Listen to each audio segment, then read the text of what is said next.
हर सफल आदमी कहीं ना कहीं अपमानित हुआ है। चैंपियन वही होता है जिसको रिवेंज लेना आता है। अगर आपको बदला लेने नहीं आता तो यू नॉट अ चैंपियन। जो हर रोज मेरा मजाक उड़ाते थे कि तुम्हें अंग्रेजी नहीं आती, तुम टॉपर हो, तुम तो टॉपर हो। एक दिन ऐसा भी आया उसी पटना में, वो वहां बैठे थे अंग्रेजी सीखने के लिए और मैं यहाँ खड़ा था अंग्रेजी सिखाने के लिए।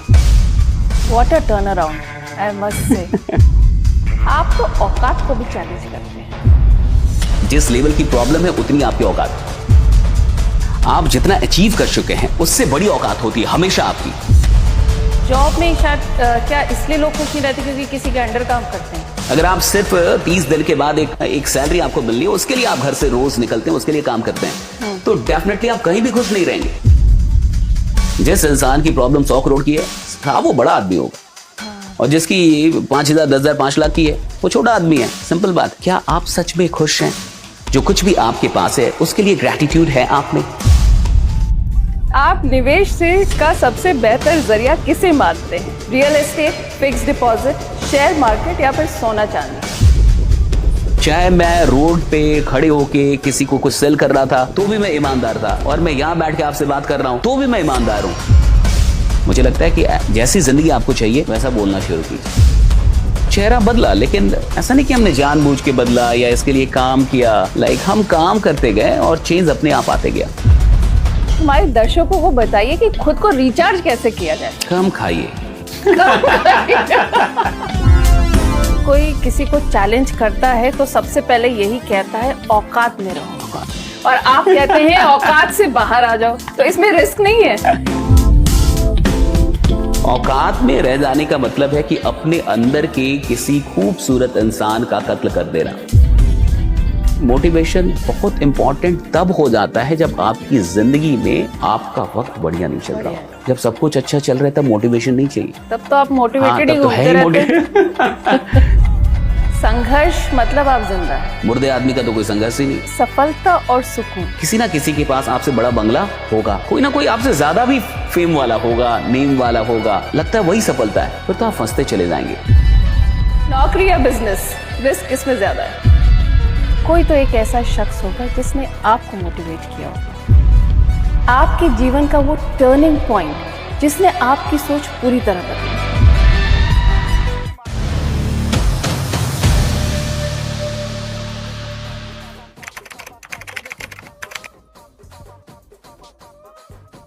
जहां हालात तुम्हें तोड़ने लगे वहीं से अपनी कहानी लिखना शुरू कर देना, क्योंकि जो झुकता नहीं वही एक दिन दुनिया को झुका देता है।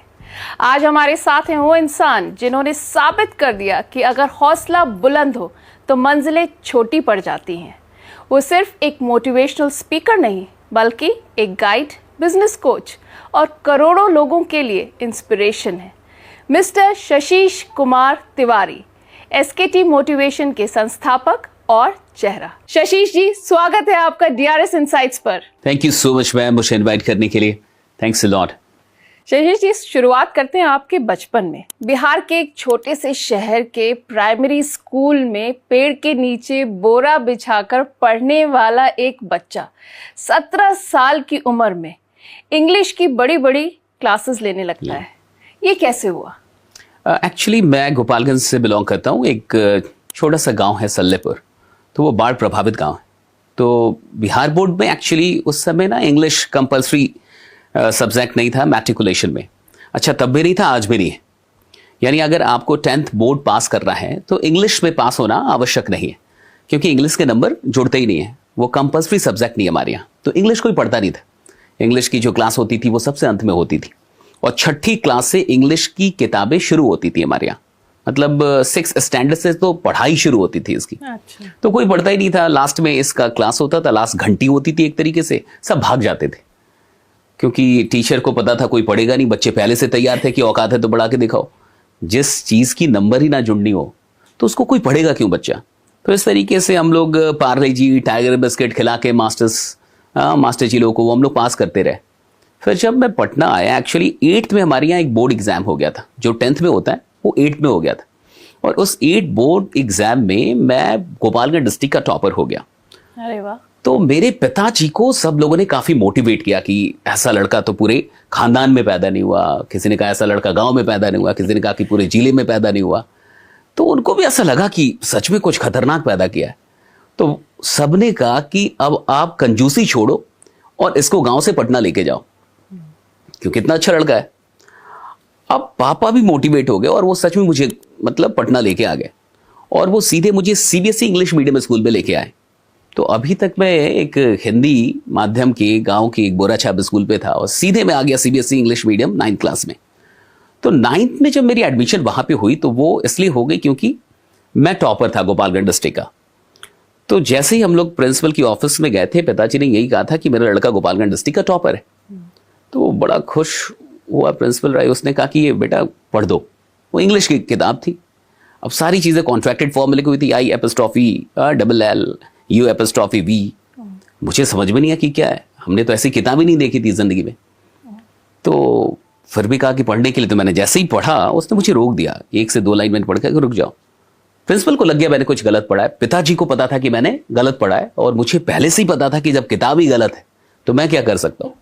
बट मेरा एडमिशन हुआ, करिंग शॉर्ट दैट स्टोरी। और जब मैं आया 9th क्लास में पहली क्लास करने के लिए, तो पहली क्लास केमिस्ट्री की थी और वो बोर्ड पे कुछ कर्सिव राइटिंग में लिख रहे थे।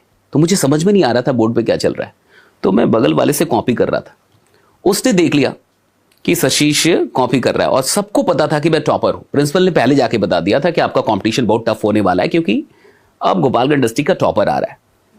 तो जैसे ही केमिस्ट्री के टीचर बाहर गया, उसने मुझसे पहला सवाल किया, सशीश डिड यू गेट एनीथिंग? मैंने कहा है। कहा डिड यू गेट एनीथिंग? मैं कहा है। तो उसको समझ में आ गया कि मुझे इंग्लिश नहीं आती। उसने मुझसे हिंदी में पूछा कि सशीश को समझ में आया? मैंने कहा कि नहीं। कहा तुम तो टॉपर हो।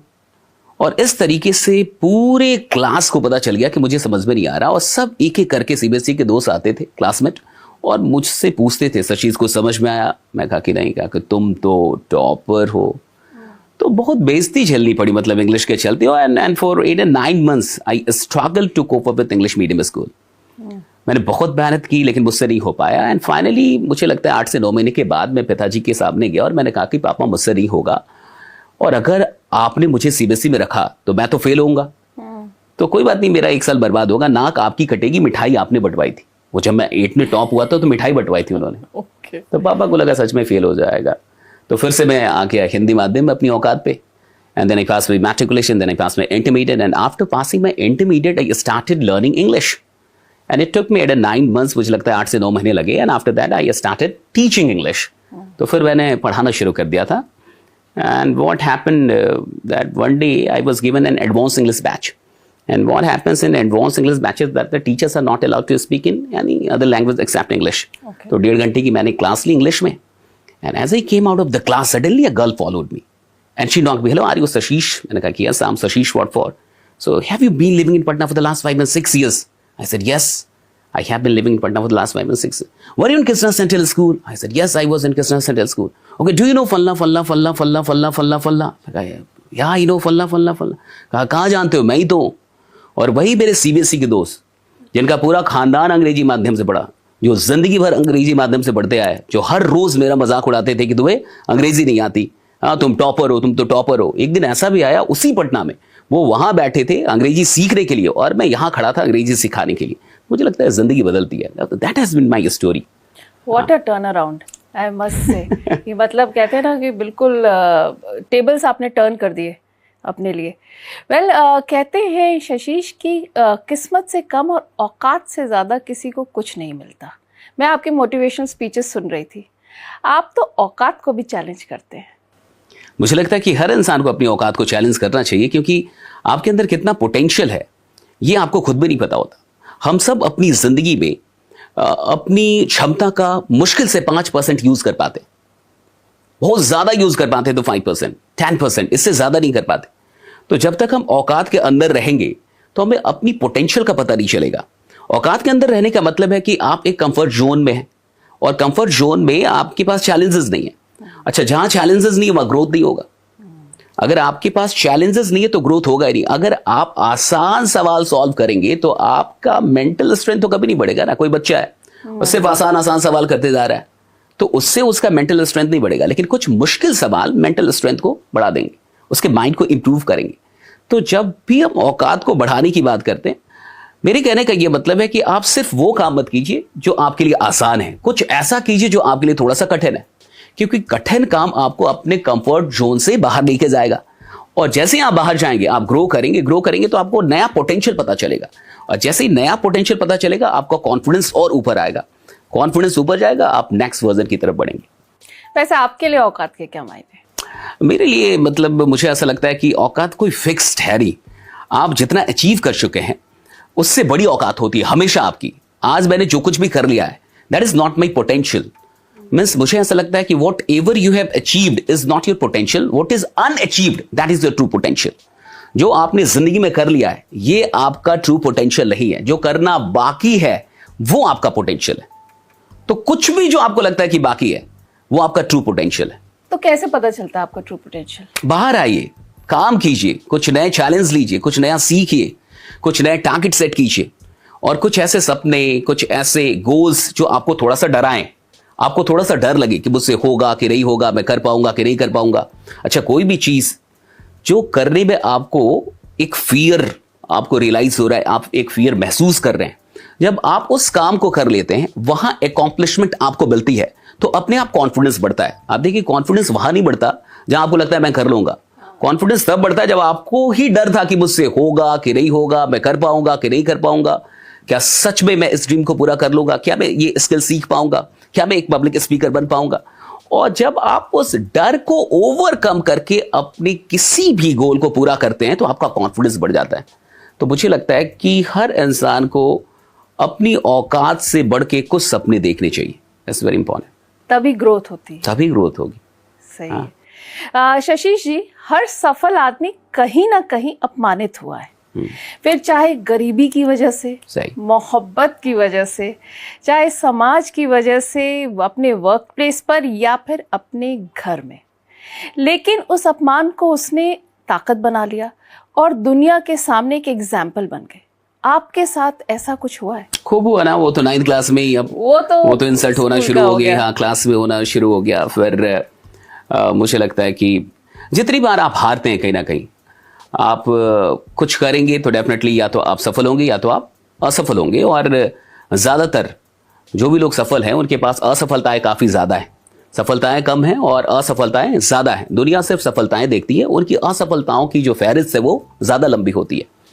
तो failure is a better teacher than success. Exactly, क्योंकि फेलियर जो आपको सिखा सकती है वो सफलता तो कभी सिखा ही नहीं पाएगी। फेलियर आपको सिखाती है कि आप में क्या कमी रह गई, और उस कमी को दूर करके ही फिर आप सफलता की तरफ बढ़ते हैं। तो ऐसे कई ये चीज़ें हुई, पब्लिक स्पीकिंग में हुई, कई बार ऐसा हुआ। और कभी डिबेट कंपटीशन में हम लोग गए यूनिवर्सिटी के, वहाँ लोग हंसने लगे। 2-4 लाइनें अभी हम लोगों ने बोलना शुरू किया, तब तक लोग हंसने लगे। तो ऐसी कई बार चीज़ें हुई हैं, इंसल्ट हुआ है, इसमें कोई शक नहीं है। लेकिन मुझे लगता है कि चैंपियंस वही होते हैं जो इंसल्ट को इंस्पिरेशन में बदल लें। अगर आपका किसी ने इंसल्ट किया है, किसी भी इंसान ने या किसी परिस्थिति ने या किसी एग्जामिनेशन ने या किसी गोल ने, तो आपको बदला लेना चाहिए। एक चैंपियन वही होता है जिसको रिवेंज लेना आता है। अगर आपको बदला लेने नहीं आता तो you are not a champion. Come back with a bigger force. Yeah so true. अगर हम ये सोचेंगे कि लोग क्या सोचेंगे तो फिर लोग क्या सोचेंगे। So true. सही है। जशीष जी, आप कहते हैं इंसान कितना भी पढ़ा लिखा हो, कितना भी टैलेंटेड हो, अगर फ्लो में नहीं है तो बेकार है। तो ये फ्लो में आने का रहस्य क्या है? आप देखिए, ये कितनी सच बात है। मैं कई बार एग्जांपल देता हूं कि अब विराट कोहली है, उनका भी कभी बुरा दौर चला, 3 साल तक एक मतलब टफ फेज चला। तो कभी सोच के देखिए कि जब वो 3 साल तक रन स्कोर नहीं कर पा रहे थे, सेंचुरीज स्कोर नहीं कर पा रहे थे, तो क्या वो विराट कोहली नहीं थे? तब भी तो वो इंसान विराट कोहली था, तब भी तो उसको सारी चीजें आती थी। फिर आखिर ऐसा क्या होता है जिसके चलते इंसान कहता है कि ये आउट ऑफ फॉर्म है, ये आदमी आउट ऑफ फॉर्म है, ये खिलाड़ी आउट ऑफ फॉर्म है। तो जब वो आउट ऑफ फॉर्म है तब भी तो वही है, लेकिन कुछ तो फॉर्म जैसी एक चीज है जिसके चलते वो परफॉर्म नहीं कर पा रहा। आउट ऑफ फॉर्म जिसके चलते वो परफॉर्म नहीं कर पा रहा। यही चीज हम सबकी जिंदगी में, उस फॉर्म को मैं कहता हूं फ्लो। कि अगर आप मेंटल फ्लो में नहीं है, अगर आपका फ्लो बढ़िया नहीं है, अगर आप डिस्टर्ब्ड हैं, एक्चुअली फ्लो में होने का मतलब है पहली चीज कि आप अंदर से खुश हैं कि नहीं। Are you really happy inside? हाँ, तो फ्लो में आया कैसे जाता है? यही पहली कंडीशन है कि are you really happy inside? क्या आप सच में खुश हैं? जो कुछ भी आपके पास है उसके लिए ग्रैटिट्यूड है आप में? जो कुछ भी है, जितना भी ईश्वर ने आपको दिया है, वो ग्रैटिट्यूड का भाव है कि नहीं आपके पास? आप सच में अंदर से खुश हैं कि नहीं?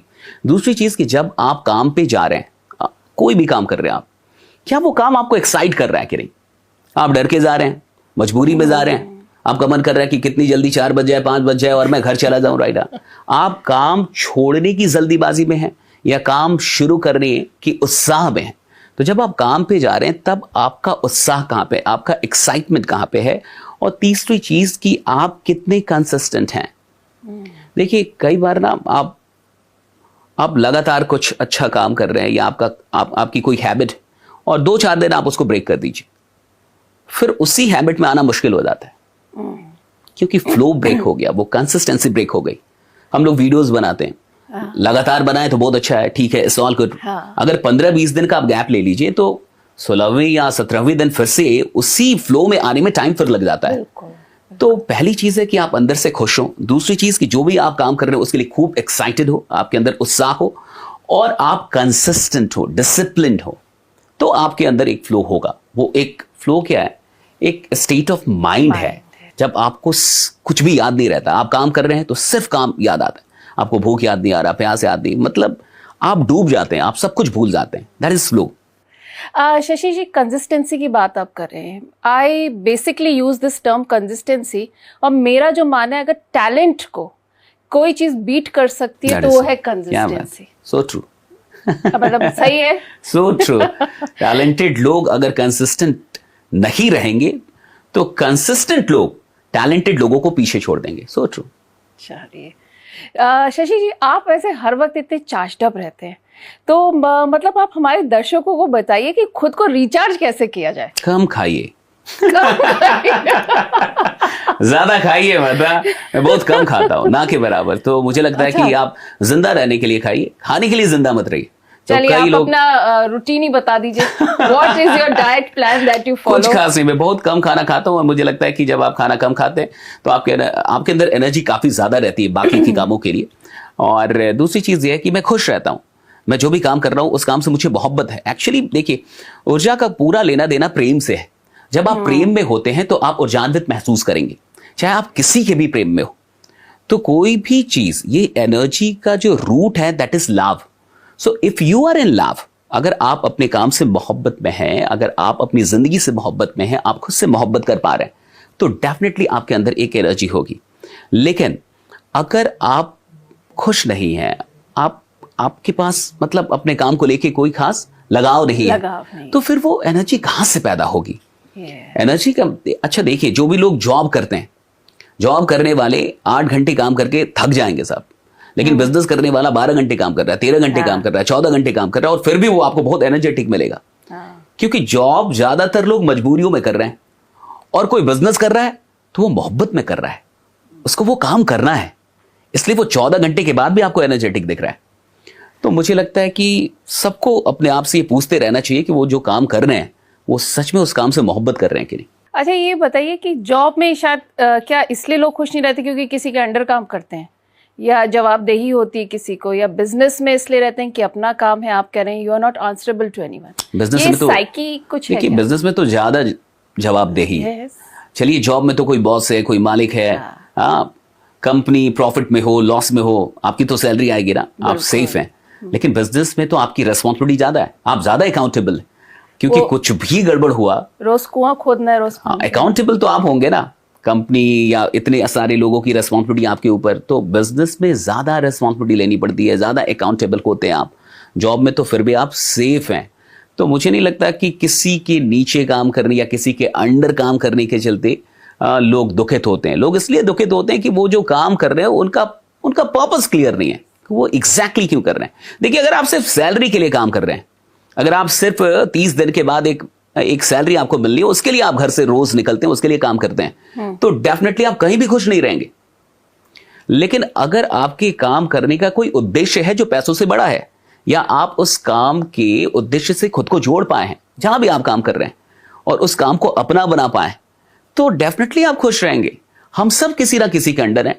ऐसा तो है नहीं कि कोई स्वतंत्र हो कि एकदम राजशाही में काम कर रहा है, भाई भगवान के तो अंडर है, एक लॉ है उसके अंडर है, एक संविधान है उसके अंडर है। तो कोई भी ऐसा नहीं कहा जा सकता कि वो मालिक ही हो गया, भाई मालिक तो ऊपर में एक बैठा हुआ है, तो सब अंडर में कहीं ना कहीं। चलिए शशि जी, लोग बहुत सारा काम करते हैं, कहते हैं बहुत काम करो लेकिन आराम करो। आप कहते हैं आराम को बिल्कुल छोड़ दो। फिर लोग कहते हैं टेंशन मत लो, टेंशन से दूर रहो। आप कहते हैं टेंशन पाल लो। मतलब ये क्या लॉजिक है? आप बोलेंगे ना कि आराम करो, अच्छा किसी को ये बोलने की जरूरत है कि आराम करो? आप खुद सोचिए, वो तो पहले से आराम कर रहा है, 12 घंटे सो रहा है, 14 घंटे सो रहा है, पढ़ाई नहीं कर रहा कोई। अच्छा, जो इंसान बिजनेस कर रहा है, आप उससे पूछिए क्या वो बिजनेस में भी 100% दे पा रहा है अपना? जॉब तो छोड़ दीजिए, चलिए जॉब में तो हम उम्मीद भी नहीं करते, वो तो उतना ही करेगा जितने में उसकी फॉर्मेलिटी पूरी हो जाए और उसकी नौकरी ना जाए अगले महीने, इतने पैसे में इतना ही मिलेगा टाइप। लेकिन मैं बिजनेसमैन की बात कर रहा हूं। आप बिजनेसमैन से पूछिए, अकेले में पूछिए, एकांत में पूछिए कि क्या पिछले 1 साल में आपने अपने बिजनेस में जान डाल दिया है, झोंक दिया है, 100% दे दिया है? मैं कह रहा हूं बहुत रेयर में कोई आपको मिलेगा जो ये कह पाए कि हमने 100% अपना लगा दिया। बिजनेस में नहीं लगा पा, तो आराम करो ये तो कहने की जरूरत ही नहीं है। आराम ना करो ये कहने के बाद भी दुनिया आराम ही कर रही है, ऐसा नहीं कि वो फिर भी जान लगा के रही है। तो मुझे ऐसा लगता है कि अगर आपके सपने बड़े होंगे तो वो आपको आराम करने नहीं देंगे एक्चुअली। देखिए, आराम वो कर रहा है ना जो मंजिल पे पहुंच गया। आपको दिल्ली जाना हो, आपको कहीं पहुंचना हो, आपको अमेरिका पहुंचना है, आप अमेरिका पहुंच गए, अब आप आराम कर सकते हैं क्योंकि आपको पहुंचना ही वहां था। तो जो पहुंच गया है, कम से कम उसके हिस्से की जो भी आराम है वो समझ में भी आता है कि उसके हिस्से में एक आराम है, ठीक है। लेकिन क्या आप सच में पहुंच गए? तो जिसके सपने मर चुके हैं, जिसके सपने समाप्त हो चुके हैं, वो आराम करने का अधिकारी है। लेकिन जिसके सपने अभी भी बाकी हैं और जिसके पास अभी भी बड़े सपने हैं, तो वो सपने ही उसको आराम नहीं करने देंगे, वो बेचैन मिलेगा आपको। और टेंशन का मतलब है कि जिस इंसान की जिंदगी में प्रॉब्लम नहीं है वो खुद एक प्रॉब्लम। ये आपकी जिंदगी में कोई प्रॉब्लम नहीं है, इसका क्या मतलब है? आप अपनी औकात के अंदर का काम कर रहे हैं। If you are not facing any problem, it completely proves that you are doing everything below your potential. संघर्ष मतलब आप जिंदा है। हाँ, बिल्कुल सही बात है। आप देखिए, मुर्दे आदमी का तो कोई संघर्ष ही नहीं। हाँ, उसके लिए तो पूरी दुनिया राह छोड़ देती है। लोग साइड हो जाते हैं, साइड हो जाओ, साइड हो जाओ, डेड बॉडी आ रही है, सब रास्ता देंगे आपको। आप जिंदा हैं तो आपको लड़के आगे निकलना होगा, आपको संघर्ष करना होगा, आपके लिए रास्ता बनाया नहीं जाएगा, आपको खुद बनाना पड़ेगा। तो टेंशन जरूरी है। और टेंशन का मतलब है कि एक पॉजिटिव टेंशन, एक हर रोज आपका खुद से कॉम्पिटिशन हो कि आप खुद से कॉम्पिटिशन करें कि आप पहले से बेहतर हो रहे हैं या नहीं हो रहे हैं। कल आपने जो किया उससे बेहतर आपका ये आज था या नहीं था। और अगर नहीं था तो आप सिर्फ जी रहे हैं, ऐसे ही जी रहे हैं, जीने का कोई खास उद्देश्य नहीं है आपके पास। तो टेंशन भी मुझे लगता है, प्रॉब्लम्स, आप देखिए खुदा प्रॉब्लम किसको देता है? जिसको वो पसंद करेगा। हर इंसान की जिंदगी में तो प्रॉब्लम भी नहीं आ सकते। मुझे लगता है कि अगर कोई प्रॉब्लम भी मुझे आपको देना है तो मुझे आपको देखना पड़ेगा ना।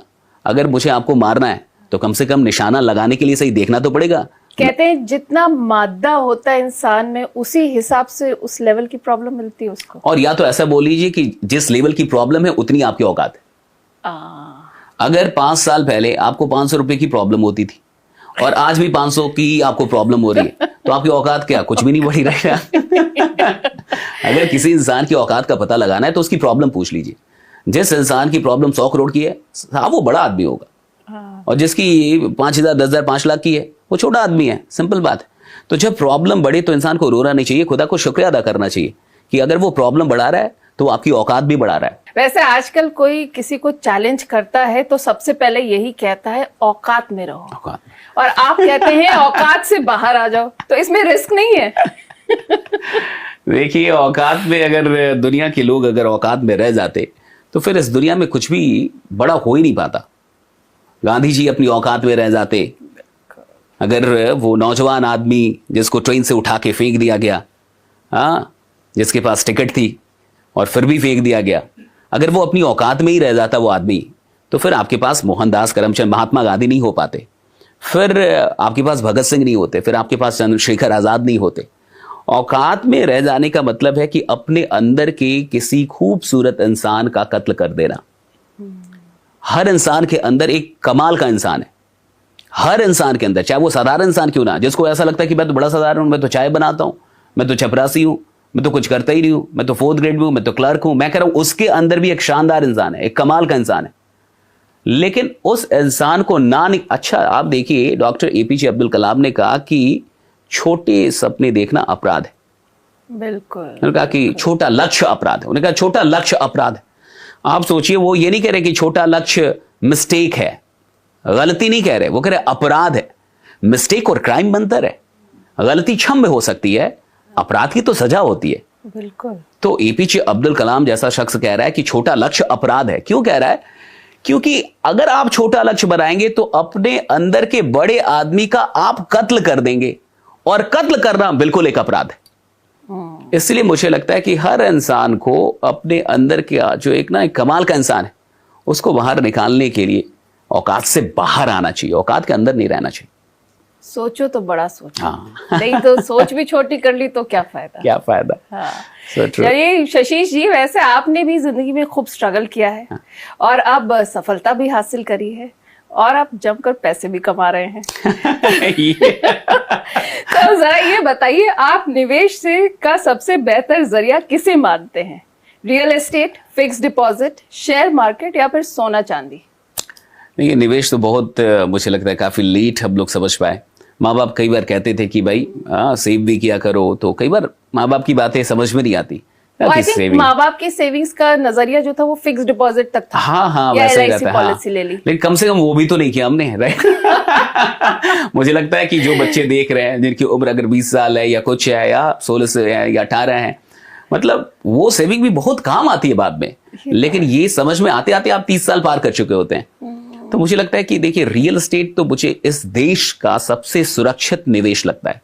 कि अगर आप बिल्कुल एक सिक्योर्ड इन्वेस्टमेंट चाहते हैं तो आप रियल एस्टेट में इन्वेस्ट कर, खासकर जमीनें आप ले लें, तो अगर आप जमीन ले लेंगे तो वो आपको अच्छा रिटर्न देती है।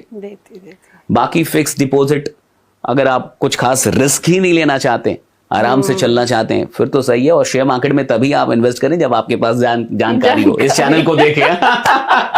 जानकारी हो और एक्सपर्ट की सलाह हो। Yes. और वो भी proper SEBI registered market analyst के जरिए ही एडवाइस लीजिए। उसके बाद भी अपने फाइनेंशियल एडवाइजर की जरूर राय लें। चलिए शशीश जी, नौकरी या बिजनेस, रिस्क किसमें ज्यादा है? मुझे लगता है कि दोनों ही रिस्की है, और नौकरी से कहीं ज्यादा रिस्की बिजनेस है। क्योंकि बिजनेस में जब आप फेल होंगे तो आप किसी पे ब्लेम नहीं कर सकते, सारी जवाबदेही आपकी होगी, और आपको बहुत कुछ खोना भी पड़ता है। तो जितने भी आज स्टार्टअप ऑनर्स हैं, जितने भी स्टार्टअप स्टोरीज हैं, तो हम लोग सिर्फ सफलता की कहानियां पढ़ते हैं। एक्चुअली हम लोग असफलताओं की कहानियां नहीं पढ़ते हैं, या उन पे कोई किताबें खास कर नहीं छपती हैं, वरना बहुत दर्दनाक भी होती है कहानियां। नहीं, और असफलता की कहानी भी हम उन्हीं की पढ़ते हैं जिन्हें बाद में सफलता मिल गई। हाँ, एग्जैक्टली। तो बिजनेस ज्यादा रिस्की है, इसमें कोई शक नहीं है, बट रिवॉर्ड भी तो बड़ा है ना। तो जहां रिस्क बड़ा होगा वहां रिवॉर्ड बड़ा होगा, जहां रिस्क छोटा है वहां रिवॉर्ड भी छोटा है। अब जॉब में रिस्क कम है थोड़ा सा, लेकिन उसका रिवॉर्ड भी बहुत छोटा है। देखा जाए तो वहां भी रिस्क है, कंपटीशन वहां भी है। आपसे कोई बेहतर आएगा, आपको रिप्लेस करके जाएगा। अभी AI का ये पूरा जमाना है, कितने जॉब आगे 5 साल में बचेंगे, ये तो देखने वाली बात हो। तो कोविड में कितने लोगों की जॉब गई, वो अलग एक कहानी है। लेकिन फिर भी जॉब से ज्यादा रिस्की तो बिजनेस है। वैसे शशि जी, आप बड़े बड़े बिजनेस ओनर्स के साथ बड़े ट्रेनिंग सेशंस करते हैं, तो ये बताइए कि बिजनेस की बाधाओं को पार करने में मोटिवेशन का क्या रोल है? अब देखिए ना, जब हम लोग ये कहते हैं कि बिजनेस में ज्यादा रिस्क है, तो माइंडसेट बहुत इंपॉर्टेंट है। अगर किसी भी बिजनेस में इंसान को सफल होना है तो उसका माइंडसेट कितना स्ट्रांग होना चाहिए, क्योंकि बिजनेस में हमेशा प्रॉफिट होता नहीं। अच्छा, 90% बिजनेस पहले कुछ वर्षों में प्रॉफिट ही नहीं बना पाते, वो तो लॉस में होते हैं। अच्छा, उस लॉस में रहने के बावजूद किसी काम को कंटिन्यू करने के लिए कितना मोटिवेशन चाहिए होगा, क्योंकि अगर आपके पास मोटिवेशन नहीं होगा तो आप आगे नहीं बढ़ पाएंगे। फिर मोटिवेशन का मतलब है even in bad situation, even in worst situation, आप कुछ अच्छा होप कर पा रहे हैं, आप कुछ अच्छा देख पा रहे हैं, अभी भी आपकी उम्मीद जिंदा है। तो बिजनेस के अंदर माइंडसेट का बहुत बड़ा रोल है। जितने भी बिजनेसमैन हैं वो लॉस से गुजरते ही गुजरते हैं। कई बार उनकी टीम बढ़िया काम नहीं करती, टीम छोड़ के चली जाती है, तो ये एक पूरा स्ट्रेस भी बहुत अधिक होता है उनके ऊपर। तो अगर उनके पास वो जो मेंटल स्ट्रेंथ की बात हम लोग कर रहे थे वो नहीं है, और वो मोटिवेशन से ही आती है। अगर उनके पास पॉजिटिव एटीट्यूड नहीं है, आप देखिए 1914 में थॉमस अल्वा एडिसन की फैक्ट्री में, लेबोरेटरी में आग लग गई, बड़ी भयंकर आग लगी थी 1914 में। तो जब आग लगी तो आग की लपटें बहुत ऊंची थी, तो उन्होंने अपने बेटे से कहा कि चार्ल्स जाओ अपनी मम्मी को बुला के लेके आओ, क्योंकि उन्होंने जीवन में इतना शानदार आग कभी नहीं देखा होगा। तो उनका जो बेटा था वो भागा कि क्या क्या क्या मतलब पूरी लैब जल रही है, हम हमारी पूरी जिंदगी की मेहनत यहाँ जल रही है, और यह आदमी कह रहा है कि मम्मी को बुला के लेके आओ। उन्होंने इतना शानदार कभी आग नहीं देखा होगा। और थॉमस अल्वा एडिसन ने कहा पत्रकारों को कि भगवान का बहुत बहुत शुक्रिया कि मेरी सारी गलतियां जल गई और अब मुझे दोबारा शुरू करने का मौका मिल रहा है, और कल सुबह से मैं फिर से अपनी जिंदगी शुरू कर रहा हूं। एंड थैंक्स गॉड कि आपने मेरी सारी गलतियां जला दी, इसमें तो गलतियां ही थी। अच्छा, तब उनकी उम्र 67 थी। तो 67 साल की उम्र में एक आदमी कितना मोटिवेटेड होगा, कितना पॉजिटिव माइंड होगा उसका, कितना पॉजिटिव एटीट्यूड होगा कि आपकी जिंदगी भर की मेहनत जल जाए, आपका लैब जल रहा है, सारी चीजें आपकी थी उसमें, और फिर भी आप इतने पॉजिटिव हैं। तो मुझे लगता है कि मोटिवेशन बहुत इंपॉर्टेंट तब हो जाता है जब आपकी जिंदगी में आपका वक्त बढ़िया नहीं चल रहा होता। बिल्कुल बिल्कुल। जब सब कुछ अच्छा चल रहा है तब मोटिवेशन नहीं चाहिए, तब तो आप मोटिवेटेड ही तब तो है घूमते ही रहते हैं। लेकिन जब, और बिजनेस में अप्स एंड डाउन्स ये तो होते रहेंगे, बाजार में अप्स एंड डाउन्स तो लगे रहेंगे, इसलिए मुझे लगता है कि मोटिवेशन का बहुत बड़ा रोल है बिजनेसमैन के लिए। शशि जी, आप एक बिजनेस कोच हैं, इतने बड़े मोटिवेशनल स्पीकर हैं, कोई तो एक ऐसा शख्स होगा जिसने आपको मोटिवेट किया होगा। मेरा काम मुझे बहुत मोटिवेट करता है। फिर my father has been my one of the inspirations. मेरे माँ बाप दोनों ही हमेशा से, मुझे ऐसा लगता है कि बचपन से ही, कि उन्होंने बड़ा फेथ किया मुझ पे।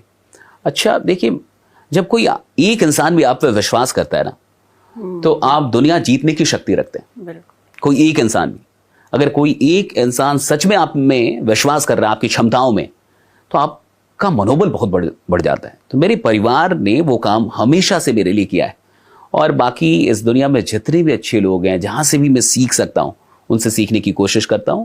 और खासकर जो लोगों के कमेंट्स होते हैं, जो लोगों के फीडबैक होते हैं, वो सबसे ज्यादा इंस्पायर करते हैं। जब कोई बोलता है कि सर आपकी वीडियो देखी, मैं यहाँ से निकल गया, या इस सिचुएशन से निकला, या आपकी वीडियो देख देख के मैंने ये बना लिया। अभी हाल फिलहाल में मैंने लोगों से थोड़ा सा मांगा था वीडियो, कि अगर आपकी जिंदगी में कोई चेंज आया तो आप वीडियो बना के भेजें। उसमें 2 वीडियो की मैं आपसे बात बता रहा हूँ। एक वीडियो थी कि एक बच्चा था जो MP का था, तो वो किसी लड़की से मोहब्बत करता था, वो लड़की मुकर गई, और पूरा एक पंचायत बैठा, उस बच्चे को बड़ा बुरा लगा, वो भाग के आ गया गुजरात, मतलब छोड़ दिया मध्य प्रदेश, इधर आके वो चला गया क्लिनिकल डिप्रेशन में, सुसाइडल टेंडेंसीज आने लगी, थॉट्स आने लगे। वो चला गया फाइनली रेल की पटरी पे। फाइनल वो कह रहा है, मैं, वो वीडियो मेरे पास का, कि फाइनली मैं पटरी पे था सर, और मैं वेट कर रहा था। लास्ट मोमेंट में मैंने अपनी मोबाइल को निकाला और इंस्टा खोला, आपकी एक रील आ गई का। उसके बाद से मैंने वही पटरी पे 2-4 और रील देखी, और मैं सर वहां से बाहर निकल गया कि नहीं, मुझे कुछ करने का है। ये है मेरे पास video, I have got that video. फिर एक वीडियो आई, उसने दिखाया कि सर मैं ना वो रोड पे सब्जी बेचता था, ऐसे करके उन्होंने बनाया कि मैं सब्जी बेचता था। और आपकी वीडियो देखते देखते फिर उन्होंने मुझे अपना पूरा दुकान एक दिखाया, तो बड़ा सा प्लास्टिक का, बहुत सारे प्लास्टिक के आइटम, और बड़ा सा दुकान उन्होंने खोला। कहा कि मैंने ये आपकी वीडियो देख देख के, तो ये जो यहाँ से जो मिलती है ऊर्जा, वो कमाल की है, उसको मैं बता भी नहीं सकता। तो लगता है कि नहीं, आपको काम करना है, कौन कहाँ देख रहा है आपको, किसकी जिंदगी में एक छोटा सा भी चेंज आ रहा है, तो वो सबसे बड़ी प्रेरणा है। माय गॉड, ये तो मेरे ख्याल से आई थिंक आज के दौर में अगर हम कहें, ये सबसे अच्छा एक आपके लिए जो आप ये काम कर रहे हैं, उसके बाद ऐसे चेंजेस देखना, ये क्योंकि आजकल जो हम देख रहे हैं मेंटल जो प्रॉब्लम्स हैं, डिप्रेशंस हैं सारे, specially younger generation, stress, depression तो बहुत। हाँ, लेकिन आपके उसके लिए मैं कहूंगी कि उनके लिए मोबाइल देखना ज्यादा सही रहा। हम लोग बोला कि मैं लास्ट टाइम खोल रहा मतलब मोबाइल की आदत उसके लिए कितनी, yes this is actually a blessing, I must से। पर शशि जी, अब आप यहाँ तक पहुंच गए हैं, और अब इसके आगे मतलब ये जो सक्सेस है, ये जो आप आज की डेट में सफलता, ड्यू टू गॉड्स ग्रेस, आप इसको आज फील कर रहे हैं, तो आगे अब जाना कहाँ है? टाटा अंबानी बनना है, अंपायर खड़ा करना है? कौन सी ऐसी आग बाकी है? मुझे ऐसा, देखिए, जब मैं चला था अपने गांव से तो मैं एक सरकारी नौकरी के लिए चला था। तब हमें नहीं पता था कि कोई मोटिवेशनल स्पीकर होता है, कोई कॉर्पोरेट ट्रेडर होता है, कोई बिजनेस कोच होते हैं। हम तो एक बाढ़ प्रभावित गांव से आगे निकले थे और आए थे पटना के अंदर की एक सरकारी नौकरी ले लेंगे। तो एयरफोर्स के लिए, डिफेंस में जाने के लिए दौड़ते थे। तो ज़िंदगी ने धीरे धीरे रास्ता दिखाया और यहाँ तक लेके आई। मतलब हमने चुना नहीं, मैं ये नहीं कहूँगा कि मैंने ये ज़िंदगी चुनी है, मैं ये कहूँगा कि ज़िंदगी ने मुझे चुना है। अच्छा। इस जगह के लिए। तो ऐसा सोच समझ के कुछ गोल बना के मैं यहाँ तक नहीं आया हूँ। मुझे ऐसा लगता है कि देश को जहाँ भी मेरी ज़्यादा ज़रूरत होगी, इस समाज को जहाँ भी मेरी ज़्यादा ज़रूरत होगी, और अगर मैं उस सांचे में खुद को फिट देखूंगा तो फिर मैं वो करने लगूंगा। ये ज़रूरी नहीं कि मैं यही करता रहूँ, ये मेरे लिए कहना बड़ा टफ है। तो हो सकता है कि अगर आगे लाइफ को कहीं और लेके जा, और मैं डेस्टिनी में यहाँ विश्वास करता हूँ कि ज़िंदगी को जहाँ आपको लेके जाना वो लेके जाती है, और आपको बस इतना देखना होता है कि वर्तमान में जो कुछ भी ज़िंदगी ने आपको दिया है, क्या आप वहाँ ईमानदार हैं। आज मेरा ये काम है, लेकिन ये काम आज है, मैं यही काम करते हुए यहाँ नहीं आया हूँ। मैंने कितने पापड़ बेले हैं, कितने काम किए हैं, रोड पे भटका हूँ, सेल्स किया है, बहुत सारी चीज़ें की हैं, और यहाँ करते करते यहाँ आ गया। लेकिन एक चीज़ मैं बिल्कुल, मतलब बिना किसी डाउट के बोल सकता हूँ कि मैंने जो कुछ भी किया है पूरी ईमानदारी से किया। चाहे मैं रोड पे खड़े होके किसी को कुछ सेल कर रहा था तो भी मैं ईमानदार था, और मैं यहां बैठ के आपसे बात कर रहा हूं तो भी मैं ईमानदार हूं। तो मैंने कभी बेईमानी नहीं की है। 100% लगाना मुझे आता है, क्योंकि मेरे पिताजी ने मुझे सिखाया कि बेटा अब सिर्फ 2 चीजें आपके पास होनी चाहिए जीवन में आगे जाने के लिए, एक मेहनत और दूसरा ईमानदारी। कि खूब मेहनत करना, क्योंकि वो आर्मी से रिटायर्ड हैं, तो उन्होंने एक ही चीज सिखाई, खूब मेहनत करना। कभी भी 99% मेहनत, 100% मेहनत करना, और थोड़े पैसे कम कमाना, लेकिन ईमानदार रहना। सो रिमेन ऑनेस्ट। ये 2 चीजें हमें विरासत से मिली। चलिए, बहुत ही खूबसूरत विरासत है। Thank you so much. Bihar को लोग अक्सर बैकवर्ड कहते हैं, ये कहकर जज करते हैं बेसिकली। तो बिहार के एक छोटे से कस्बे से एक इंग्लिश टीचर के मन में ये ख्याल कैसे आया कि यूट्यूब चैनल शुरू करना है, और वो भी मोटिवेशनल चैनल? मतलब इस सब के पीछे की कहानी क्या है? मैं तो भागलपुर में था, मुझे लगता है 2017-18 की ये बात है। मैं भागलपुर में था, तब मैं पढ़ा रहा था, और इंग्लिश पढ़ाने के दौरान ही मुझे ऐसा लगा कि मेरी जो अपनी टीम के लोग हैं, कोर, वो थोड़ा मेरी बात नहीं सुन रहे हैं, या उनको ऐसा लग रहा है कि यार बस पढ़ा रहे हैं, ठीक है, इतना ही है। तो फिर मुझे वहाँ पे अंकित से मेरी मुलाकात हुई। मेरे एक स्टूडेंट के छोटे भाई थे, उनको यूट्यूब बनाने आता था, ये सब आता था, टेक्नोलॉजी। तो मुझे ऐसा लगा कि लेट्स क्रिएट अ चैनल, और वहाँ हमने चैनल शुरू किया। और मुझे लगता है कि थोड़े ब्लेस्ड रहे हम लोग। 3 महीने के अंदर हमारे पास 1 लाख सब्सक्राइबर हो गए। वाह। तो मेरे पास उस समय तक सेल्स की, लीडरशिप की, टीम वर्क की, इन सब चीज़ों का अच्छा खासा नॉलेज था। 5 साल का मेरे पास अनुभव था जो मैंने काम किया था। तो मुझे ऐसा लगा कि अगर मैं अपनी फिलॉसफी, मेरे पास जो भी नॉलेज है वो शेयर करूंगा तो लोगों को डेफिनेटली उससे फायदा होगा। और ये सच निकला, क्योंकि 3 महीने में हमारे पास 100 के सब्सक्राइबर्स थे। और फिर वहां से एक टर्निंग पॉइंट आई। यूट्यूब हम लोग के लिए एक टर्निंग पॉइंट था, क्योंकि फिर काम आने लगे। तब भी मैं ट्रेनिंग करता था, कहीं कहीं पढ़ाते वक्त भी किसी ने बुला लिया, कोई जानता था कंपनी वाला या टीम वाला कि सर आके 1 घंटे की ट्रेनिंग दे दो, तो मैं ये काम कर रहा था। लेकिन काम हमारे पास बहुत कम थे। ओके। लेकिन जैसे ही यूट्यूब पे हम लोग की व्यूज बढ़ी, हमारे पास काम आने लगे। तो जब शुरू किया था यूट्यूब, तब कुछ भी नहीं था हमारे पास। एक अच्छा माइक नहीं था, एक अच्छा स्मार्टफोन नहीं था, कैमरा तो था ही नहीं, DSLR। तो वॉइस ओवर वीडियो बना बना के हम लोगों ने शुरुआत की थी। अच्छा। हाँ, 1 लाख सब्सक्राइबर तक तो सिर्फ वॉइस ओवर वीडियोस थे। शशि जी, एक बहुत मजेदार किस्सा है। जब आपने ये YouTube चैनल शुरू किया था, जो वैसे ये किस्सा मैंने आपको अभी तक कहीं शेयर करते हुए सुना नहीं है। तो आप जैसे कह रहे हैं कि आपकी बस आवाज सुनने को मिलती थी, चेहरा देखने को नहीं मिलता था, कैमरा ही नहीं था हमारे पास। तो जिस दिन पहली बार चेहरा दिखाया, तो दर्शकों का क्या रिएक्शन था? उस दिन एकदम ऐसा लगा कि जिंदगी में दिवाली आ गई है। अभी तो आने वाली भी है। तो दर्शकों का ये रिएक्शन था कि सर आप जो काम कर रहे थे वही करो, आपका चेहरा बढ़िया नहीं है। तो उन लोगों ने, अच्छा? हाँ, बहुत सारे कमेंट्स आए। चूंकि पहले तो बहुत सारे कमेंट्स आए कि सर चेहरा दिखाओ, चेहरा दिखाओ, चेहरा दिखाओ, चेहरा दिखाओ। तो हमने लोगों पे विश्वास कर लिया कि भाई सच में हमारा चेहरा देखना चाहते हैं। तो फिर हम लोगों ने बड़ा जुगाड़ करके एक कैमरा खरीदा, DSLR, वीडियो बना के डाला, और काफ़ी एक्साइटेड थे हम लोग कि आप आज क्या कमेंट्स आएंगे। पहली बार चेहरा गया आपका, 1 लाख का परिवार है, आपका सब्सक्राइबर है, और वो खुद ही डिमांड कर रहे थे कि चेहरा दिखाओ, हाँ चेहरा भाई दिखाओ। दिखाइए। तो जैसे ही चेहरा दिखा तो बहुत सारे कमेंट्स आए कि सर जो कर रहे थे वही करो, आपका चेहरा बढ़िया नहीं है, आप वॉइस ओवर करो, चेहरा बढ़िया नहीं है। ऐसा कैसे? हाँ, बहुत सारे कमेंट्स आए, और फिर हमारे पास अब 2 ऑप्शन थे, या तो हम लोग उनकी बात माने और या तो अपने चेहरे से अपनी मोहब्बत बरकरार रखे और आगे बढ़े। हाँ। हमने दूसरा वाला चुना, और आज इसी चेहरे को लगभग 10 करोड़ लोग हर महीने देख लेते हैं। तो पहले से अब में बदलाव लाए क्या आप? मुझे लगता है फिर मैं, अच्छा मुझे लगता है एक लॉ है, अच्छा। The law of unintentional growth. Okay. मतलब इंटेंशनल नहीं है ये, आप सोच समझ के ग्रोथ, मतलब भी ग्रोथ नहीं कर रहे या ग्रो करने के लिए काम नहीं कर रहे, आप बस काम कर रहे हैं और इस प्रोसेस में आप ग्रो कर रहे हैं। अच्छा। तो चेहरा बदला, लेकिन ऐसा नहीं कि हमने जानबूझ के बदला या इसके लिए काम किया। लाइक हम काम करते गए और चेंज अपने आप आते गया। तो मुझे लगता है कि ये एक अनइंटेंशनल ग्रोथ होता है, और शायद सबके साथ होता है जो भी लोग काम करते हैं। हाँ, वक्त के साथ बदलाव, और क्योंकि स्क्रीन पर आप आ रहे थे तो चेंजेस, इसलिए धीरे धीरे ऑटोमेटिकली अब नोटिस करते हैं हम लोग, तो लगता है कि नहीं वो लोग ठीक बोलते थे। चलिए।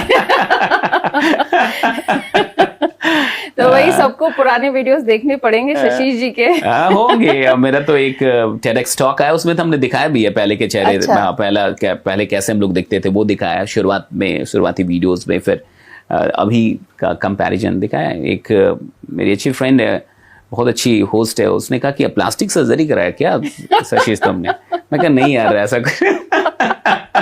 उसको विश्वास ही नहीं हो रहा था। कहा कि प्लास्टिक सर्जरी लगता है, इतना चेंज कैसे आ गया?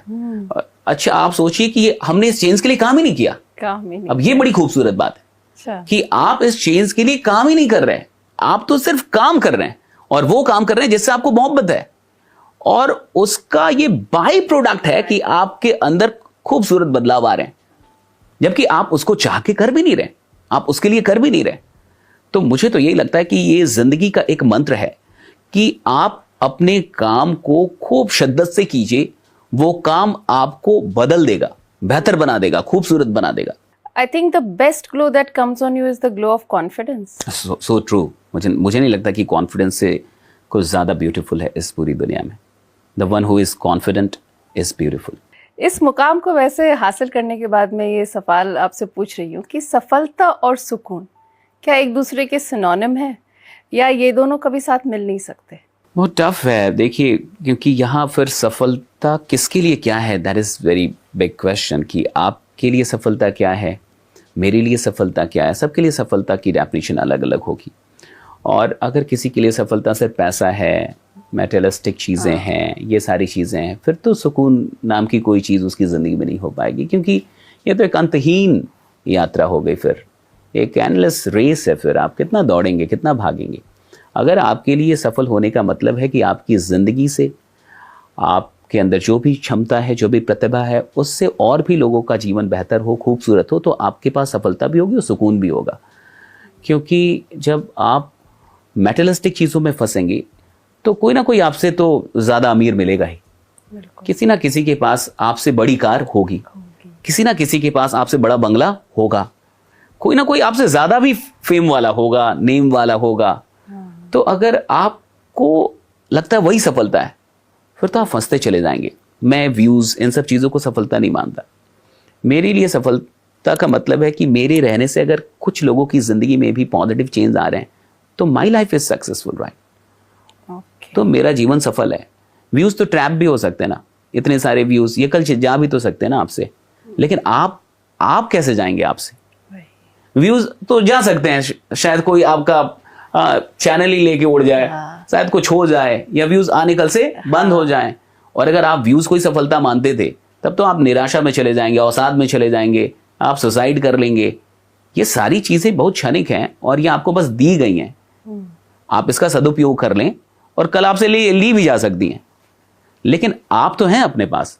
तो जो इंसान खुद के पास है और उसको अपनी कीमत पता है, तो वो कई लोगों की जिंदगी को बेहतर बना सकता है। That is to be successful in life.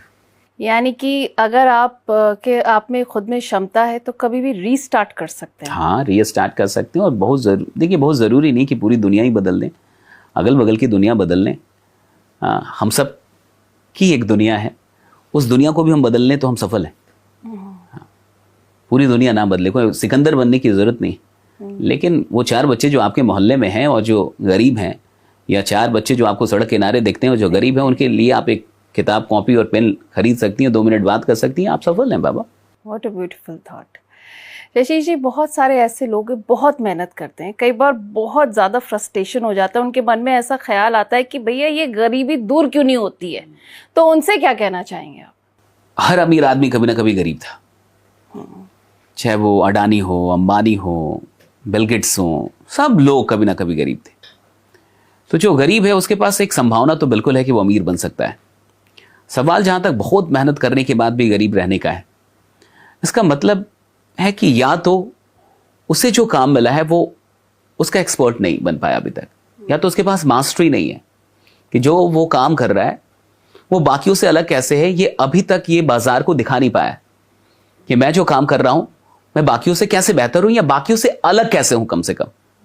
या तो उसके पास मास्टरी नहीं है, कुछ यूएसपी नहीं है उसके पास, और या तो वो गलत ट्रैक पे काम कर रहा है।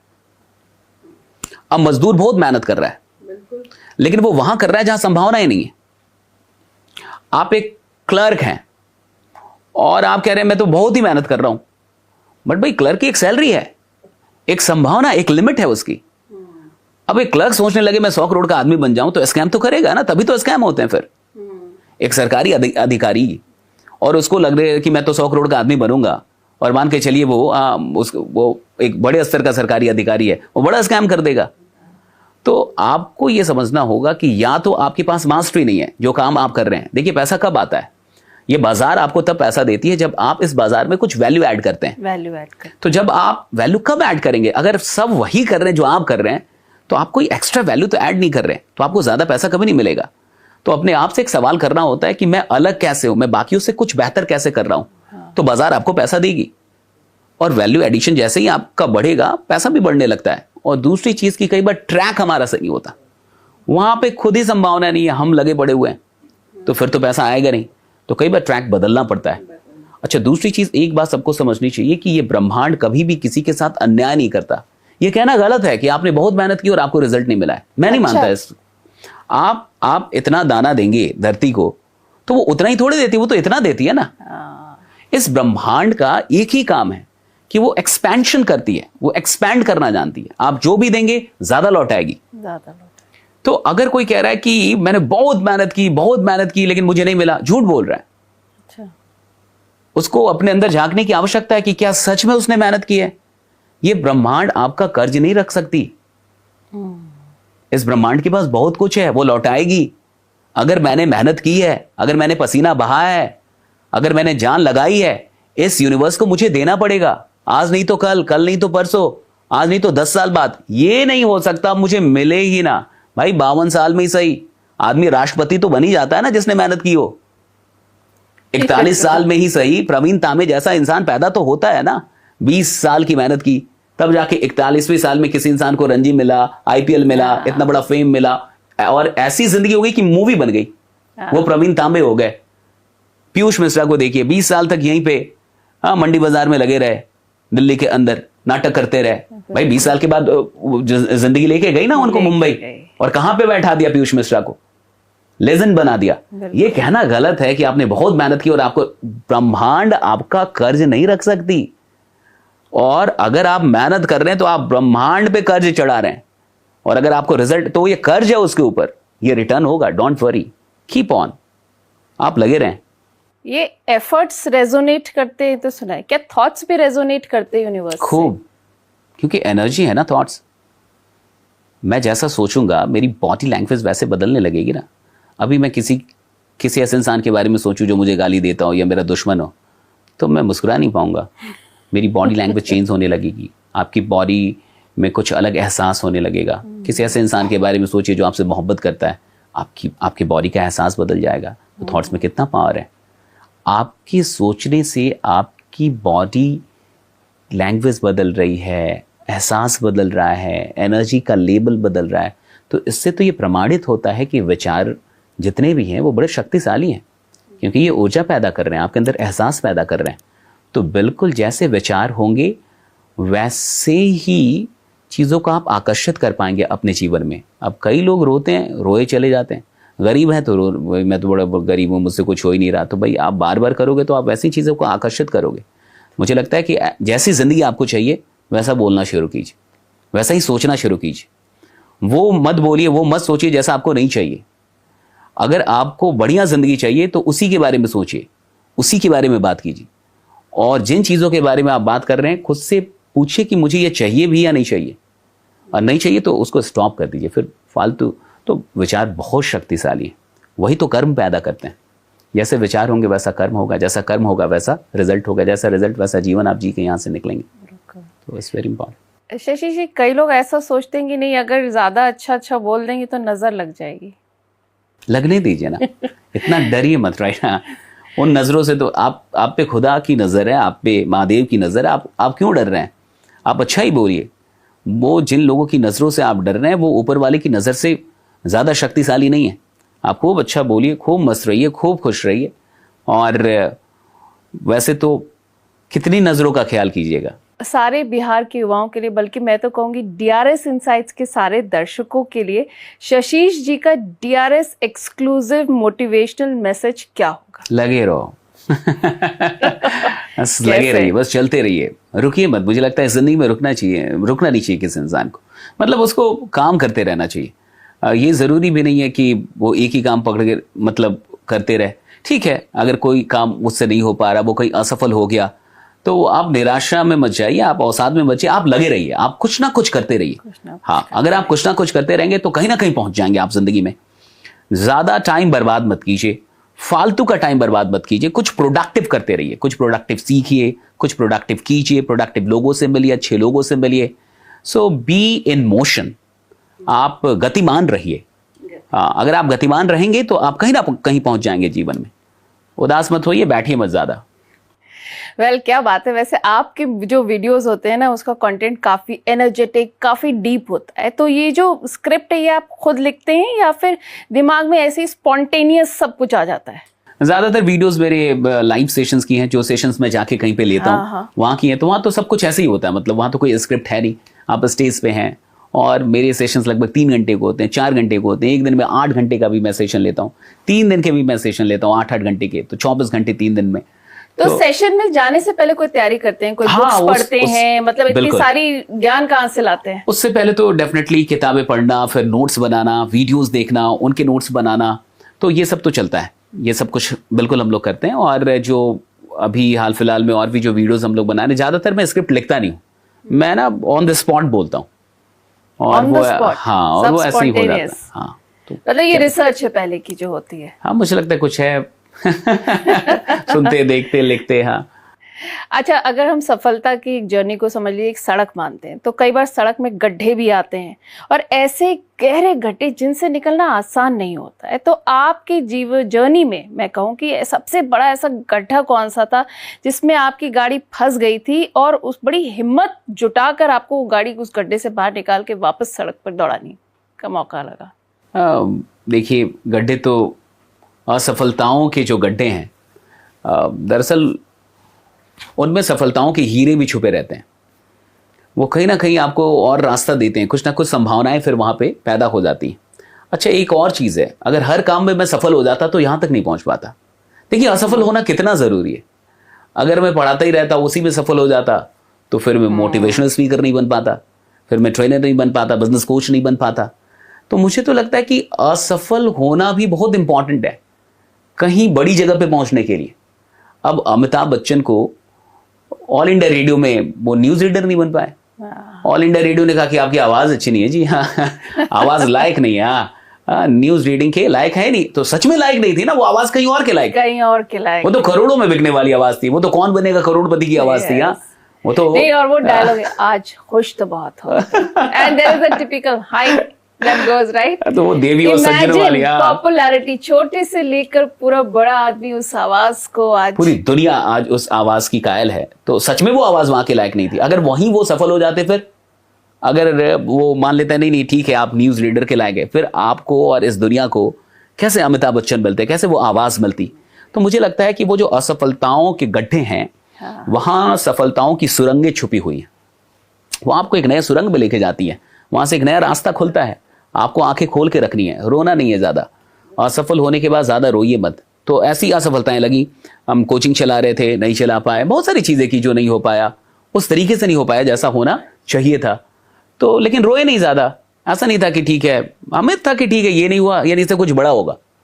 एयरफोर्स में मैं गया एग्जामिनेशन देने के लिए, तो फाइनल सिलेक्शन मेरा नहीं हो पाया। सारी चीजें आपको इसी तरफ मोड़ रही थी क्योंकि आपको कुछ और बहुत बड़ा करना था। मुझे लगता है ये सिर्फ मेरे लिए नहीं, सबके लिए यही है। सबके लिए है। कम से कम उन लोगों के लिए जरूर है जो रुकते नहीं है, जो चल रहे हैं अपनी जिंदगी में। शशि जी, आप खुद इंग्लिश के प्रोफेसर रह चुके हैं, आप एक टीचर रहे हैं, मैं खुद एक प्रोफेसर हूँ, मैं पढ़ाती हूँ। तो आपकी मैंने एक जो बात सुनी है कि जो हमारे बच्चे आजकल थ्योरी ज़्यादा पढ़ते हैं, ऐसी चीज़ें जो अपने जीवन में बेसिकली इम्प्लीमेंट करना प्रैक्टिकली कई बार पॉसिबल नहीं होता है। तो आज की युवाओं में जो फाइनेंशियल एजुकेशन की कमी है, ये कैसी कमी देखते हैं आप? देखिए, आज के, कल के, कभी के भी ले लीजिए, फाइनेंस जो कि पढ़ाया नहीं जाता हमारे करिकुलम में, कहीं भी पैसों की समझ या पैसे को कैसे क्या करना है, क्या नजरिया होना चाहिए, ये भी नहीं पता हमें। तो कई बार तो इस पूरे देश में पैसा एक गलत चीज की तरफ प्रोजेक्ट किया जाता है कि अगर आप ज्यादा पैसों की बात कर रहे हैं तो आप अच्छे आदमी नहीं है। अगर आप बहुत ज्यादा पैसों की बात कर रहे हैं, कुछ फ्रॉड है आप, कुछ तो गलत काम कर रहे हैं आप, या बहुत ज्यादा पैसे आपके पास आ रहे हैं, तो पहला परसेप्शन ये कि कुछ तो आदमी 2 नंबर या 3 नंबर का धंधा कर रहा होगा, हाँ, कुछ सही तो नहीं कर रहा। तो अच्छा, तो ना तो हम पूरे आध्यात्मिक हो पाए, और ना तो हम लोग मेटेरियलिस्टिक ही हो पाए, ना तो हम पैसा ही सही से समझ पाए, और ना तो हम ईश्वर को ही सही से समझ पाए, हम बीच में रह गए। तो पैसा है बहुत अच्छी चीज, लेकिन इसकी समझ स्कूलों में नहीं दी जाती कहीं। और मुझे लगता है कि माँ बाप सबको मिलकर बैठ के फाइनेंशियल जो भी उनके पास समझ है वो बच्चों को बताना चाहिए। बच्चों, पहले हम लोग ना वो बैंक रखते थे मिट्टी वाला, उसमें पैसे सेव करते थे, सेविंग्स की वो आदत उससे सिखाई जाती थी। ये सब जरूरी है कि पैसा सेव करना है, पैसा खर्च करना है बच्चों को। कहीं भी खर्च कर रहे हैं आप, लेकिन इसका अफसोस बाद में होता है, अभी नहीं होगा, लेकिन बाद में होता है। जितने भी अमीर लोग हैं वो खर्च बहुत अच्छे से करते हैं, कहाँ खर्च करना है, कहाँ नहीं करना है, पैसों को लेके वो बड़े कॉन्शियस होते हैं। समझ है, राइट। तो शशि जी, ये बताइए कि क्योंकि आप DRS इनसाइट्स पर हैं, तो ये बताइए कि आप स्टॉक मार्केट में इन्वेस्ट करते हैं? हाँ, मेरे भैया अगर करते हैं तो शॉर्ट टर्म या लॉन्ग टर्म के लिए? मेरे भैया एक्चुअली सेबी रजिस्टर्ड आ रहे हैं, तो हाँ, तो वो करते रहते हैं। उन्होंने एक बार मुझसे कहा भी कि तू भी सीख ले। हाँ, उन्होंने सीखा, चूंकि वो 5-6 साल से वो लोग लगे हुए हैं, तो उन्होंने कहा कि मुझसे नहीं होगा। और लेकिन मुझे ऐसा लगता है कि शेयर मार्केट में निवेश करना सच में फायदेमंद है। आज देखिए, जब हम लोग कहानियां सुनते हैं कि जिसने 1980 में किसी ने टाटा का शेयर लिया था, किसी ने मारुति का शेयर, किसी ने किसी का शेयर लिया था, आज वो इतना अच्छा। ये भी तब होता है ना जब आपके पास वैसे लोग हों। ये संगति की चीज है। मुझे लगता है निवेश संगत से आती है, समझ से।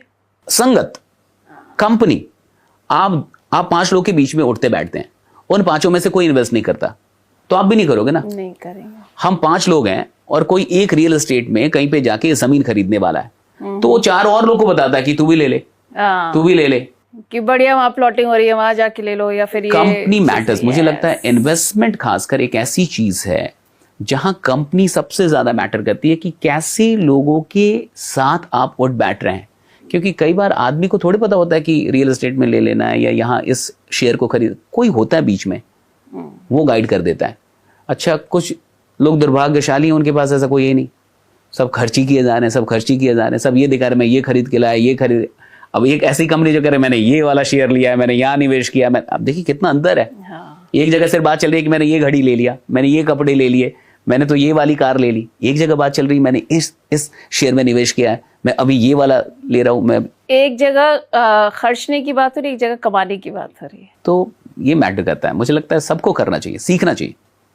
चलिए शशि जी, अब एक रैपिड फायर राउंड हो जाए श्योर DRS इनसाइट्स के साथ। चलिए, अगर आप मोटिवेशनल स्पीकर नहीं होते तो क्या होते? गुड, मैं टीचर था, मैं टीचर रहता। हाँ, जिंदगी भर टीचर रहता, पढ़ा रहा होता। चलिए, यंग माइंड्स के साथ। हाँ, सक्सेस को अगर एक लाइन में डिफाइन करें? आपकी सक्सेस से और कितनी सक्सेस पैदा हो पाई, मतलब मीनिंगफुलनेस, राइट। आपकी सबसे बड़ी गलती और उससे क्या सीखा? सबसे बड़ी गलती मेरी क्या रही अभी तक की बाबा? So tough. मेरी सबसे बड़ी गलती रही कि मैंने किताबें थोड़ी कम पढ़ी और मुझे और ज़्यादा पढ़नी चाहिए थी, खरीदी बहुत, पढ़ी कम। तो उससे मैंने अब ये सीखा है कि रोज़ मुझे पढ़ना होगा। पढ़ना चाहिए। ऐसी कोई किताब जिसने आपकी सोच बदल दी? मुझे लगता है बहुत सारी किताबें हैं। यू कैन विन रहा, इसमें शिव खेरा की किताब रही, और डेल कार्नेगी की जितनी भी किताबें हैं, डेल कार्नेगी मतलब जितनी भी किताबें, वो सारी किताबें अद्भुत हैं उनकी। तो ये सारी किताबें। अगर एक लाइन में खुद को डिस्क्राइब करना हो तो क्या होगी वो? मैं हार मानने वाला आदमी नहीं हूँ, मैं लड़ने वाला आदमी हूँ। आखिरी सांस तक मैं आपको ऐसे ही मिलूंगा, मतलब पूरे उम्मीद में मिलूंगा, पूरे उत्साह में मिलूंगा। आप मुझसे सब कुछ भी छीन लेंगे तो मैं आपको निराश और उदास नहीं मिलूंगा। पैसा कमाना ज्यादा जरूरी है या पैसा संभालना? दोनों। जो कमा ले उसको संभालना आना चाहिए, और जो संभाल नहीं पा रहा उसके पास तो कितना भी कमा ले बचेगा ही नहीं। हाँ। कौन सा मोटिवेशनल कोट आपको सबसे ज्यादा पसंद है? मेरे ही बहुत सारे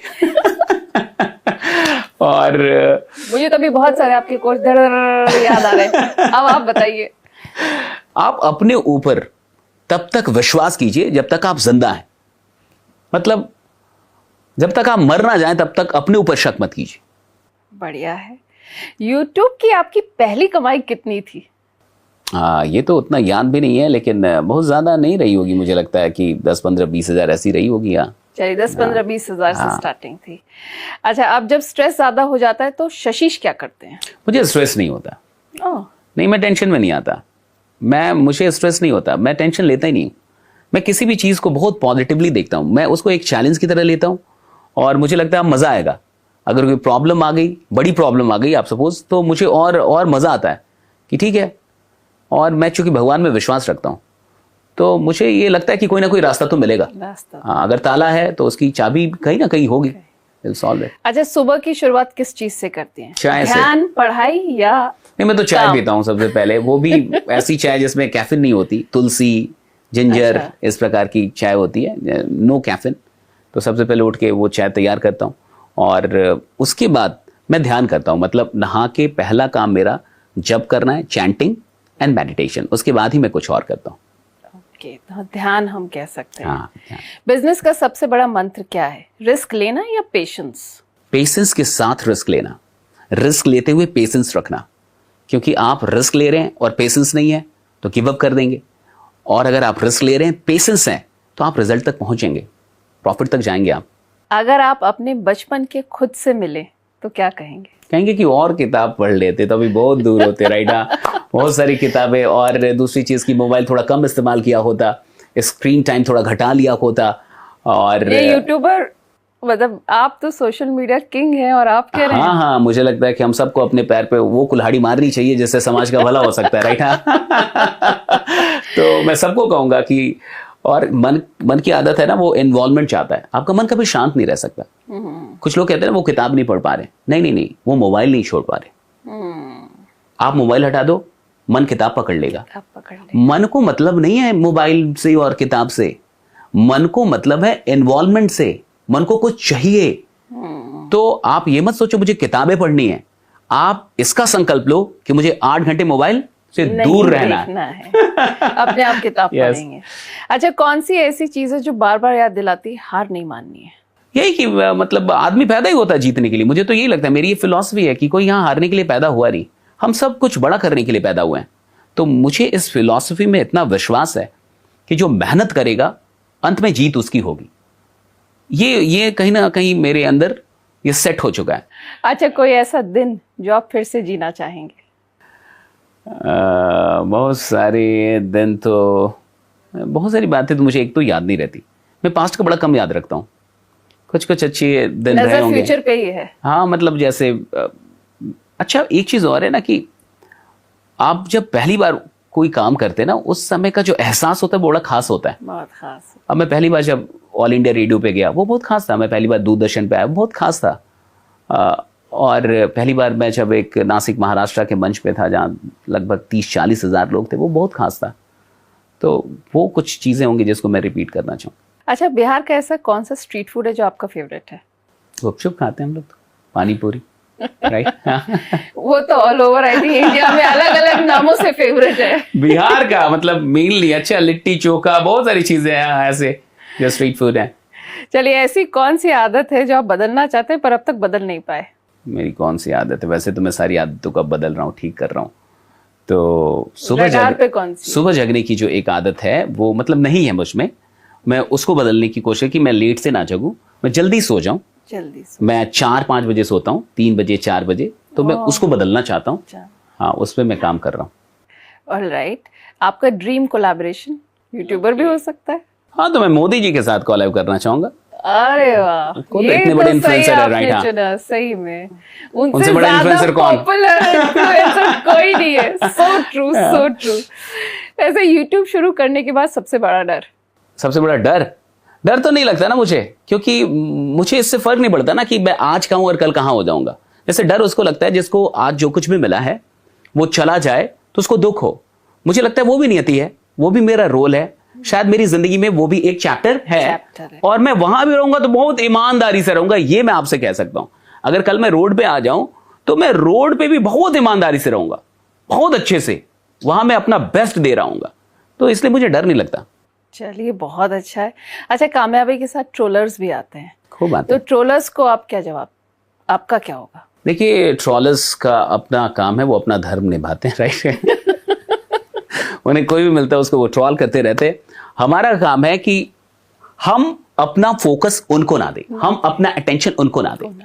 हमारा अटेंशन हमारे काम पे होना चाहिए, जैसे कि उनका अटेंशन उनके काम पे है, तो ठीक है। चलिए, अगर आप टाइम ट्रैवल कर सकते तो अतीत में जाते या फ्यूचर में?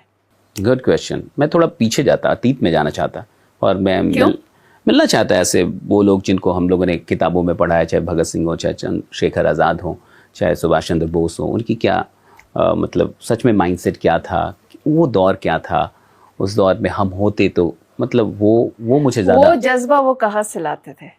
सबसे बड़ी बात प्रेम प्रेम प्रेम प्रेम आपको लड़ने की ताकत देता है। That's it, love for the nation, love for the people.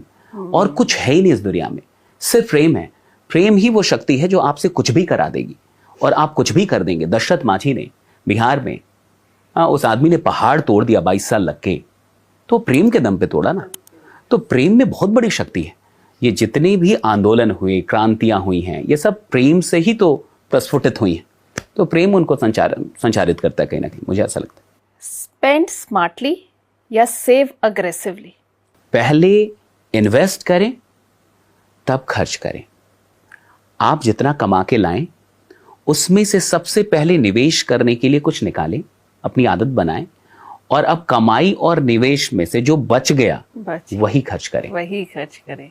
अच्छा, अगर आपको एक सुपर पावर का वरदान मिले तो क्या चुनेंगे? मैं कुछ ऐसा चुनूंगा कि मुझे कुछ ऐसी शक्ति हो जिससे लोगों को ना ठीक किया जा सके, खासकर डिजीजेस को। हाँ, लोग बड़े परेशान होते हैं जब आप अस्पतालों में जाते हैं, खासकर सरकारी अस्पतालों में, और तो बड़ा दुख होता है उनको देख के। तो अगर कोई ऐसा सुपर पावर मिले जिससे लोग हील हो पाए, तो I would like to take that. एक ऐसा शब्द जिससे आपको इंस्टेंट एनर्जी मिलती है? जिससे इंस्टेंट एनर्जी मिलती है? भारत देश। वाह। पैसा, पावर या पैशन, पहले कौन? पावर। ओके। अगर आपकी जिंदगी में एक टर्निंग पॉइंट में कहूं तो वो क्या था? यूट्यूब पे आना, यूट्यूब शुरू करना। और अंत में शशीश जी, आपके जीवन का वो टर्निंग पॉइंट जिसने आपकी सोच पूरी तरह बदल दी? हाँ, वो चैंटिंग जब से मैंने करना शुरू किया गायत्री मंत्र का, तो 2 जनवरी 2023 को मैंने ये संकल्प लिया था कि बिना चैंटिंग किए मैं खाना नहीं खाऊंगा। और ठाकुर जी की कृपा से तब से लेके अभी तक ऐसा कोई भी दिन नहीं है जब मैंने चैंटिंग किए बिना खाना खाया हो। ऐसी कोई खास वजह, ये एकदम से ख्याल आया या कुछ ऐसा हुआ? मैं हैदराबाद गया था एक सेशन लेने के लिए, और मुझे लगता है 2022 18 दिसंबर की बात है। तो जब मैंने सेशन लिया तो कुछ लोग मुझसे मिलने आए और फोटो खींच रहे थे, वो सेल्फी। तो एक बुजुर्ग इंसान आए, मुझे लगता है 65-70 के होंगे। वो एक क्लास 1 अधिकारी थे, रिटायर्ड। अच्छा। तो उन्होंने मुझसे कहा कि बेटा बहुत अच्छा बोलते हो, जप किया करो, चैंटिंग किया करो। अच्छा। तो ये बात मुझे लग गई कि इन्होंने मुझसे एकदम से कंफर्म क्यों नहीं किया। अनजान हाँ, ये आदमी। लग गया कि मुझे ये कंफर्म क्यों नहीं किया कि मैं चैंटिंग करता हूँ कि नहीं करता हूँ। तो हैदराबाद से दिल्ली आते वक्त पूरी फ्लाइट में मेरी यही बात चलती रही कि कंफर्म क्यों नहीं किया। क्या ये दिख रहा था उनको कि मैं नहीं करता हूँ? लाइक क्या ऐसा कुछ होता है कि जो नहीं करता वो दिख रहा हो? शायद वो 65-70 साल के, तो उनको दिख रहा हो कि मैं नहीं करता हूँ। ये बात इतनी हिट की कि मुझे, आप समझिए, तो मजबूर कर दी, इस एक बात ने मुझे मजबूर कर दिया कि नहीं, मुझे चैंटिंग करना है। और फिर उसके बाद से मेरी जिंदगी में बहुत कुछ बदला, बहुत कुछ। वाह वाह शशीष जी। वेल, इसी शानदार बात के साथ इस पॉडकास्ट को हम ख़त्म करते हैं। थैंक यू सो मच, आप DRS इनसाइट्स पर आए, आपने अपना वक्त हमें दिया और इतनी सुंदर सुंदर बातें और इतने अच्छे अच्छे वर्ड से हमारे व्यूअर्स को रूबरू कराया। Thank you so much, my pleasure, thanks a lot. तो आज की बातचीत सिर्फ एक कहानी नहीं थी, ये एक संघर्ष, हौसले और विश्वास की यात्रा थी। बिहार के एक छोटे से कस्बे से निकलकर अपनी आवाज को लोगों की उम्मीद बना देना और लाखों युवाओं की सोच को बदल देना, ये सफर हमें सिखाता है कि सीमाओं की कोई हद नहीं होती, वे सिर्फ हमारे मन के भीतर होती हैं। शशीष जी ने हमें आज ये एहसास दिलाया कि सपनों का कोई पता नहीं होता, लेकिन दिशा हमेशा हिम्मत और हौसले से ही मिलती है। उनकी यात्रा सिर्फ एक इंसान की नहीं, बल्कि हर उस युवा की है जो औकात से बाहर जाने की हिम्मत रखता है।